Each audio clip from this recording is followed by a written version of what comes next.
Els nominats dels Premis Gaudí de Cinema s'han fet la foto de família a la Pedrera de Barcelona, cares somrients i tots ben col·locats per sortir bé a les fotos.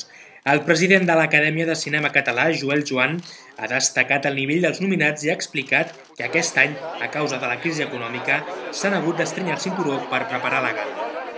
Amb ganes. És època de crisi, també t'ho diré, però amb moltes ganes d'intentar sorprendre els espectadors que vegin la gala. Aquest matí també s'han nomenat els membres d'honor de l'Acadèmia com Montserrat Carulla, Arnau Olivar, Jesús Pérez, Antoni Padró i Fermí Miramont. Durant l'acte s'ha criticat la nova llei del cinema català que obligarà a distribuir la meitat dels llargmetratges doblats en català. El president ha explicat que la postura de l'Acadèmia és veure les pel·lícules en versió original. Apostant pels nostres drets. Estem molt en contra del doblatge en català i en castellà. I pensem que el cinema s'hauria de veure subtitulat com es fa a Portugal, Alemanya, Dinamarca i els països avançats.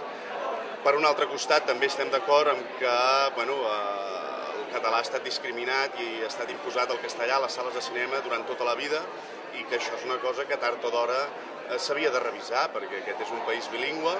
I aquest dilluns des del Teatre Coliseum de Barcelona s'entregaran aquests Premis Gaudí del cinema català.